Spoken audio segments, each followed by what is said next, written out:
I just had y'all, it's your boy Rico from StreetScores, and we are here today to do just like a general update after free agency, after all of the trades that we did and everything like that. Who is actually on our roster right now?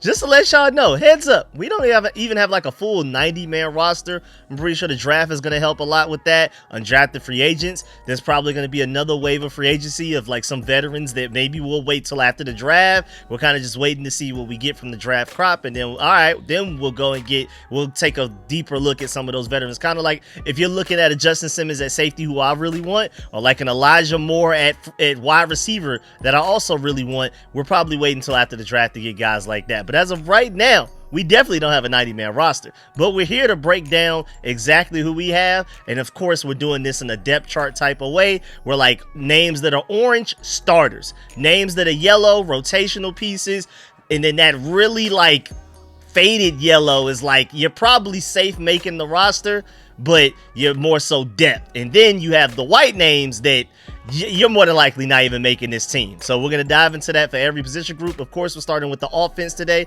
And I have a trivia question for you. I'm going to give you the answer at the end. What playoff-bound team did the Commanders beat 26-6 at FedEx Field in the regular season finale in 2022? Come on, man. All these 2022 questions are so random. But either way, I'm going to give y'all that at the end of the video. Make sure you still follow that like button, still follow the subscription button, still follow the bell next to that subscription button so you get notification each and every time I release an informative and opinionated video just like this one. Make sure you stay tuned to all of the content. Really appreciate y'all for supporting every video. Of course, I will be putting out the defensive part of this half of this video maybe later on this evening, tonight or whatever. Make sure you stay tuned for that. Right now I'm recording this is 4:30 a.m. so who knows when the next ones come out. I'm gonna be busy all day, but as soon as I can get another video after this one out, I will. Without further ado, let's go dive into this video right now, man. Let's get it. Adam.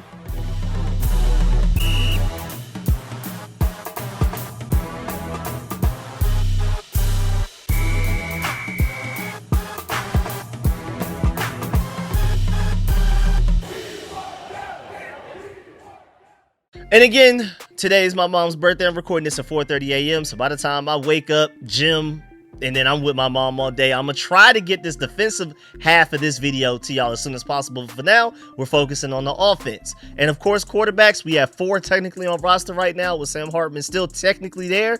But you already know Jaden Daniels is your certified, not only franchise quarterback. Not only did we find that, but we found an elite quarterback and a top 5 quarterback at that. Marcus Mariota is your direct backup, but Jeff Driscoll will probably be that guy that's technically inactive on game days, but at the same time, he's your reserve third quarterback that can play if he ever has to. Hopefully he never ever has to. But Sam Hartman more than likely headed to the practice squad, and I'm not even about to sit here and like BS around doing like unnecessary dives. We already know Jaden Daniels is your starter, Mariota is your backup, Jeff Driscoll is emergency, Sam Hartman is practice squad. And who knows, like if we try to put him on our practice squad and somebody else swoops him up, I mean, I would prefer to keep him around because him and Jaden Daniels are so cool with each other, but you know, not that bad of a loss. Now moving on to the running backs. And as you can see in orange, I have rookie draft pick because I'm projecting that whoever we get, I hope it's like first or second round, but even if we wait till like the 4th round or something like that, I'm expecting us to get a rookie at running back that even if he's not the starter, even getting the most carries week 1, he's going to be a part of the rotation to the point that Jeremy McNichols probably ends up on the practice squad as well. But I gave him a picture because as of right now, without that rookie there, technically Jeremy McNichols is right behind Brian Robinson and Austin Eckler on the depth chart. And as far as chances of making the final 53-man roster, with the fact that not only did he play all season, but especially in the NFC Championship game. So right now, since I have rookie draft pick there, you see 7 running backs, but like /8 because I want like an 8th one to definitely be added. Now, of course, like with all of these position groups that we're going to talk about, really all of them, like no matter the position, at some point, whether it be in the draft, maybe some more veterans that like are just camp bodies, maybe an undrafted free agent, whatever, we're going to add bodies to every single one of these position group rooms, probably even quarterback as well. But I'm really emphasizing certain position groups where it's like we gotta prioritize this in the draft. If not, at the very least, go and get you a veteran free agent again, like Justice Simmons at safety or an Elijah Moore at wide receiver. But like running back, please get me. Now, y'all know I'm rooting for, Aston Genty's out the way, but I would like Amari and Hampton. I'll be really excited about that. Either of the two Ohio State boys, Travion Henderson or Quincy Junkins, I prefer Travion, but cool, Quincy Junkins as well. You know I love my boy Trevor Etienne from Georgia. There's some running back options out there to where even if you don't take one of those top guys within the first 2 rounds, there will be some guys probably available in the 4th round that no matter who it is, I want that guy to play a lot. I hope we get some home run speed. I hope we can get a guy that can pass protect as well. That's what I'm looking forward to. But of course, the rest of the roster includes Demetric Felton, Kazmir Allen. Remember, they fully transitioned him from wide receiver to running back randomly last year. It was reported that he got hurt like sometime in like October, and it said running back Kazmir Allen. That's the only reason I know that he is a running back according to this franchise. Adam Peters, Dan Quinn, Cliff Kingsbury. That's the vision they have for that guy. Maybe he's going to be like a Deebo Samuel type of guy, maybe a Curtis Samuel type of guy, whatever. Then Chris Rodriguez, they already know that they could just put him on the practice squad and no other team is going to steal him from us. Even though I like Chris Rodriguez and I agree that I believe he does deserve more opportunities in games, but he's more than likely not making the 53-man roster because, again, most importantly, why keep him on the 53-man roster and cut another player when Chris Rodriguez, you could just put him on that practice squad and he'll just be waiting there for you whenever you need to activate him for a game, whether it be by injury or whatever. And then you also have Michael Wiley also on that list. But out of all of the white names, I think I like Chris Rodriguez the most. Jeremy McNichols is pretty dependable. Outside of that fumble in the NFC Championship game, he was pretty dependable for us. I feel like a lot of people are giving him way much more of a difficult time than they should be for that, especially since the fact that other people fumbled in that same game. De'Ami Brown, Austin Eckler, that a lot of people love, fumbled in that game as well. But Jeremy McNichols, I guess safe-wise is your 3rd running back, but I personally like Chris Rodriguez a lot. I would throw him above him, but I'm just trying to basically project like how the Commanders view it right now. Not exactly how I view it, even though my opinion is mixed in, again, especially with things like rookie draft pick, all caps, exclamation points, and in orange. But hey, man, I'm gonna include my opinion in there as much as possible. But we're really here to dive into what the roster actually looks like right now from Adam Peters' point of view. Now moving on to the wide receivers. And mind you, I don't know if y'all been noticing, but at the top right, I'm telling you exactly how many they kept for the final 53-man roster going into the 2024 season. Now, granted, that's always a weird and complicated process because they'll keep like certain players and a certain amount of players in certain position groups with the initial 53-man roster, but before we even get to week 1 of the regular season, there have been a lot of changes made. Remember, Noah Brown was not on the initial 53-man roster, but he was on this roster by the time we played week 1. He didn't play in that game, but he was here. So when other teams are cutting down to do their initial final 53-man rosters and they're releasing players that we may want, we may end up cutting somebody that initially made that roster, cutting them, and then adding somebody else in it. So it gets a little ugly, so don't read into the exact number that we kept for any particular position group too much, because things do change even immediately after the initial 53-man roster cuts. Again, anything can happen. But of course, Terry McLaurin, Deebo Samuel, and I would say Noah Brown right now are your top 3 receivers. Noah Brown's more so your pure wide receiver 2, but Deebo Samuel is your weapon number 2. He's going to touch the ball more than Noah Brown, but Noah Brown is more of like a pure receiver that can beat man coverage and things like that. Love Deebo Samuel, but him against press man, not too pretty, but against zone, elite. Ball in his hands, yards after catch out of the backfield, screens, elite. Big upgrade over De'Ami Brown in pretty much every way except for speed, and so I do feel like that's why I have rookie right there. We need some speed. That's why I would have loved an Elijah Moore as well. I feel like Elijah Moore could fill that void that we have right there where we lack speed. Terry McLaurin is our only true deep threat right now, especially with De'Ami Brown gone. Let's bring that guy in as maybe a rookie and or Elijah Moore. I would go ahead and sign Elijah Moore today, but maybe we'll wait until after the draft to see if we get an Elijah Moore-like player. We don't? Okay, then bring him in. I'm hoping that he's at least on their radar. Then, of course, you have Luke McCaffrey. You just spent a 3rd-round pick on him, and even though he started to get phased out the offense bit by bit as the season went on, it was kind of like the whole Red Staple situation from Office Space. If any of y'all have seen that movie, it was just slowly but surely just rotating his staple and moving him around, and basically it's like, you're here, yeah, you're still here by title, but we're slowly phasing you out of the entire organization and program. Luke McCaffrey, by the end of the season, we were like, hey,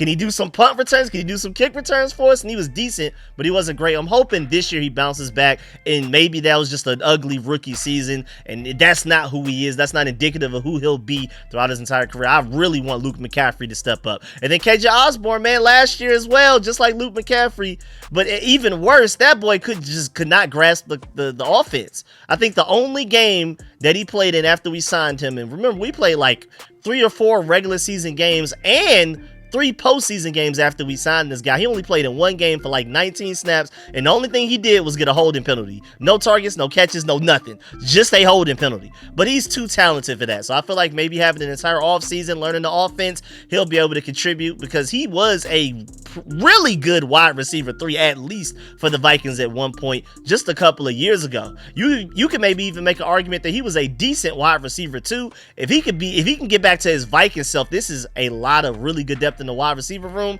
It wouldn't necessarily stop me from taking a really good rookie if one happens to fall to us, but this is a solid wide receiver room, and already way better than what we had last year, easily, by far. Then you have Michael Strahan. I think that's how you pronounce the name. I feel like that's how somebody told me to pronounce. He's from one of the Caribbean islands. And then you have Chris Moore as well.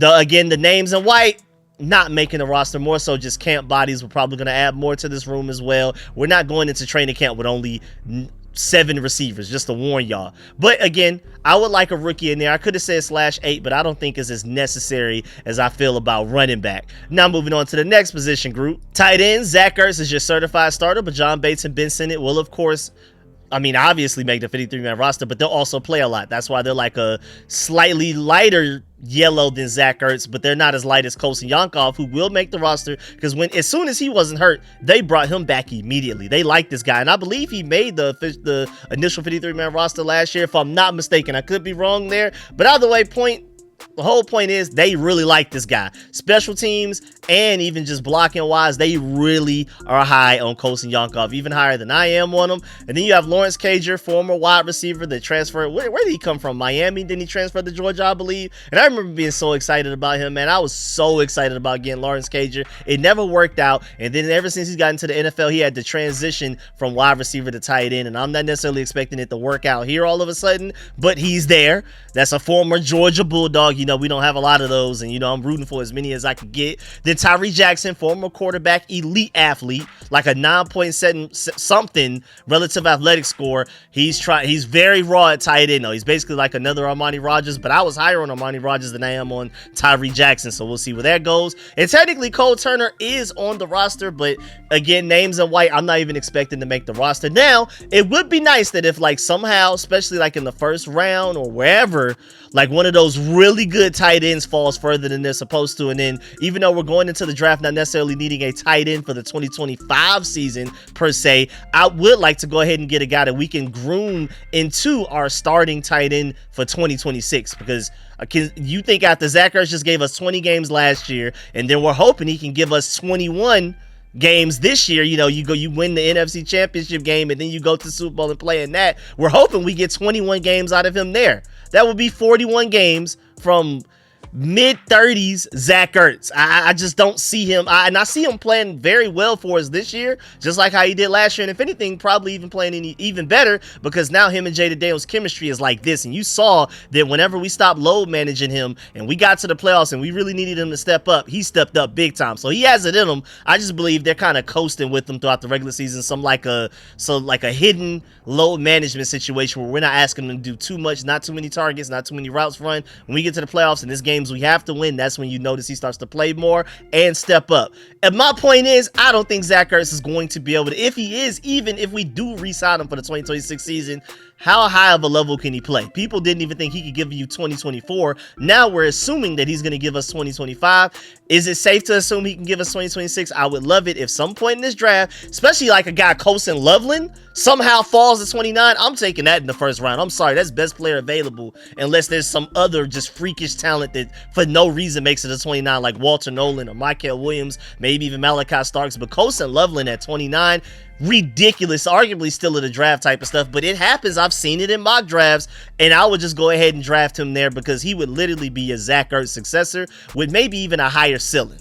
So I really like this tight end room. This tight end room is definitely solid for 2025, but there's not much additional ceiling that we've added this offseason. Pretty much just running it back with the same exact group. Now moving on to the interior offensive line. As you've noticed, again, I'm begging, please put Brandon Coleman at left guard. Now, technically, especially when we transition to tackle and you see what we have going on in the tackle spot, Brandon Coleman probably should be a tackle according to depth chart, because we have way more depth at interior offensive line than we do at tackle. But again, I feel like ultimately Brandon Coleman's highest ceiling, like Pro Bowl, maybe even all pro level ceiling, is at guard. I like him at tackle. My whole argument for him playing tackle last year, at the very least try it, like at least let him have a full season of developing at tackle, because ideally, if you have a guy that's good at tackle and interior offensive line, with tackle being the higher value in position, you prefer that guy to play tackle if he's really good at both. But based off of everything I've seen so far, I think him in a phone booth without having to, because his biggest weakness was going against really fast guys that could beat him around the edge, or they would act like they were going to beat him around the edge and then cut back inside. That was his biggest weakness last year. I think you put him in a phone booth to where he doesn't have to be on islands blocking some elite speedy pass rushes off the edge and stuff like that.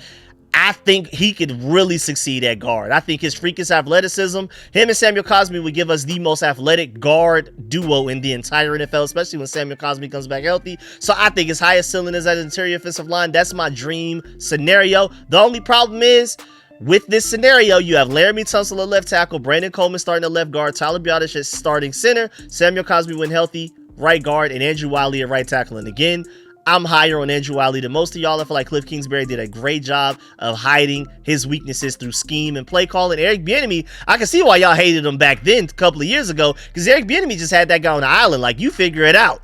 But Cliff Kingsbury does a great job of literally making sure tight ends, running backs, and even sometimes wide receivers come and chip before they run their routes to help Andrew Wiley. But sadly, with Brandon Coleman at left tackle last year, we had to do that for both sides. Now you bring in Laramie Tunsil at left tackle, you leave him on the island because he's a certified top 3, top 5 at worst tackle in the NFL. Then you only have to chip and now help with Andrew Wiley's side. But my point is, Cliff Kingsbury does a great job of making sure Andrew Wiley is not left out there to be exposed by opposing edge rushers. Especially more times than not, Andrew Wiley is solid as long as Cliff Kingsbury is your play caller. Now, for any reason we move on after this season, Cliff Kingsbury does leave to go get a head coaching job, then yes, Andrew Wiley needs to move to guard or get off of my team. But as long as Cliff Kingsbury is my offensive coordinator, Andrew Wiley is solid. I'm telling you, at right tackle. But it's more so not because I believe in Andrew Wiley. I believe in Cliff Kingsbury's play calling and scheme. And also, when you have a top 5 quarterback in the NFL, especially one that's one of the most mobile quarterbacks in the NFL, he makes up for a lot of the mistakes the offensive line makes anyway. But my point is, again, back to my main point, if Brandon Coleman is starting at left guard and there's an injury to one of our tackles, who plays? You know what I'm saying? So that's why it's kind of like, if there is an injury to either Laramie Tunsil or Andrew Wiley, which I hope never happens, and both of those guys have been very durable, so I'm not necessarily expecting it to happen. They're not injury-prone guys. I wouldn't be surprised if we make it through the entire season and those guys have started every game. Maybe they play banged up at times, but I wouldn't be surprised if they start all 17 regular season games and how many every games we play in the postseason. But if, just for the sake of this argument, if there is an injury, I ain't gonna lie, especially with how much better Trent Scott was in filling in at right guard after Samuel Cosmi got hurt against the Lions, I think honestly he should be a backup interior offensive lineman. And I think, you're looking at this tackle depth, I think you're way better off with Brandon Coleman moving over to be your starting tackle wherever the injury was to Tunsil or Wiley, and then you figure out starting left guard. Nick Allegretti started last year. You had a top 12 offensive line with him. You know, you could run that back. Nate Herbig, I'm probably a little bit more optimistic about him than I even am in Nick Allegretti if we have an injury. I like Nate Herbig way better than Michael Dieter at backup center. But my point is, we have so much great interior offensive line depth compared to pretty atrocious backup tackle depth. I don't really like the Foster Sorrell signing that much compared to a lot of the other signings. Like, I like Nate Herbig way more than I like Foster Sorrell. I even like Chris Paul who we drafted in the 7th round a couple of years ago, more at guard than I like Foster Sarell at tackle. I don't think he's a Cornelius Lucas replacement. He technically will take the place of Cornelius Lucas. If he makes the roster, it's because they do view him as our backup swing tackle, because again, I think Trent Scott should be your backup interior offensive line at this point, but he's not Cornelius Lucas. I'm gonna go ahead and warn you that now. Foster Sarell, don't expect him to come in and be able to play like a starting tackle in the NFL like Lucas did for us. That was a pretty big loss for us, I feel like, in my opinion, losing him in this offseason, but we'll figure it out. Maybe we can get some guy late in the draft, undrafted free agent, to fill in that Cornelius Lucas role, because again, I don't believe it's Foster Sarell. But again, back to my main point. If there's an injury to Tunsil or Wiley, I would move Brandon Coleman to one of those tackle positions, and then Nick Allegretti, Nate Herbig starts at left guard instead. But at the same time, that's a weird shuffle, because you feel like, all right, if Brandon Coleman's going to be a backup tackle in a situation that there's an injury to one of your 2 starting tackles, then you might as well just go ahead and start him at tackle right now, so you won't have to reshuffle the entire offensive line. But I don't know. I'm just a glass half full guy. I'm just hoping this offensive line can stay as healthy as possible, because the highest ceiling this offensive line could possibly have, the best combination of having your 5 most talented guys on the field, equals Brandon Coleman at left guard rather than right tackle. Now, some people would argue that Andrew Wiley's a better guard than tackle. Again, I think he was solid last year. If it ain't broke, don't fix it. I would love, but at the same time, I would love to see Brandon Coleman at left guard. I'm telling y'all right now, I truly believe he has Pro Bowl, all-pro level potential at left guard. I'm not saying he will definitively reach it. I wouldn't put my life savings on it, but I'm just that high on Brandon Coleman as an interior offensive lineman. I like him at tackle. I love him at guard. That's the whole difference right there. But of course, I haven't even run through these names yet. I mean, you have Michael Dieter. He had to start 2 games for you last year. It was really bad. I'm really excited about the Nate Herbig signing, more so because that means that Michael Dieter may not even make the 53-man roster. And that's how you know this team improved going from last year to this year, because Michael Dieter had to start 2 games for you last year due to injury. He probably won't even make the 53-man roster this year. That's why I have his name in white. And I like Chris Paul, but this organization doesn't seem to be that high on him, so he didn't make the final 53-man roster. I don't necessarily expect him to do so as well here now. He was out the practice squad. Even if he was on the roster, I know he was inactive like every game all season, so maybe he makes the roster, but it won't really matter much, especially now that you've added Nate Herbig to push him even further down on the depth chart. Then Julian Good-Jones, just a camp body per usual. And then going to the tackles, you have Bobby Hart, Adam Dunkwa, and Foster Sarell. Out of that group of randoms in the back, Adam Dunkwa has the highest ceiling. He's the highest, biggest athletic freak out of the group. Maybe he can become the Cornelius Lucas replacement. Ideally, that's best case scenario. But again, that's one of those things I'm not betting my life savings on. I'm not telling you to hold your breath on that one. But just to remind y'all, we kept 4 tackles last year. We kept 5 interior offensive linemen last year. We kept 4 tight ends. We kept 6 wide receivers. We kept 3 running backs. And we kept technically 3 quarterbacks. But things can change. They may feel differently about this roster, especially when we get to the defensive line. When we do the defensive part of this video, half of this video, again, depending on whenever I can finally get home and get it done, you're going to see that, like, you know, things will definitely change as far as compared to what they kept last year, roster-wise, roster construction, this many quarterbacks, this many running backs, this many defensive linemen. I don't think that's going to be the exact same as last year. I'm including that at the top right as a reference, but that is not the end-all, be-all there. Like, they're just going to abide by that without question. Nah, I'm pretty sure we're going to have some switch-ups here, especially on the defensive side of the ball. But I also wouldn't be surprised if, like, we're looking at wide receiver, and they kept 6 last year. Maybe they keep 7. You know, you never know there. Tight end, again, if a Colson Yonkov falls, I mean, not Colson Loveland, then maybe Yonkov. Maybe if they love him that much, they'll keep 5, but I highly doubt it. Maybe they'll still only keep 4 there. And then when it comes to interior offensive linemen, again, it's so weird because Brandon Coleman just started at left tackle for you all year, even though I have him as projected as a starting left guard. And then Andrew Wiley can play guard for you. Trent Scott is technically a backup tackle, but he played way better at guard last year. It's so much weird switch up and versatility that, like, who's actually an interior offensive lineman? We kept 5 last year, but who do you consider an interior offensive lineman? We kept 4 tackles last year. Who do you actually consider a tackle? So things get really weird. We'll see. But yeah, man, that's the end of this video. Please get in the comment section. Let me know how you feel about everything discussed in the video. Please stiff arm that like button, stiff arm the subscription button, and stiff arm the bell next to that subscription button so you get notification each and every time I release an informative opinionated video just like this one. Of course, first of all, if you made it this far in the video, salute to you. You are the GOAT. And the answer to your trivia question was, of course, the Dallas Cowboys. Again, I don't like how many 2022 questions we get. But hey, man, I may put this one somewhere because this is my mom's birthday trivia question. I'm sorry, Mom, that the trivia question was so boring, but hey, man, I'm gonna keep it just because it has my mom's birthday on it. We'll put it somewhere separate. But either way, man, let me know in the comment section how y'all feel about everything discussed in this video. Make sure you let me know if you agree, disagree with any of my points.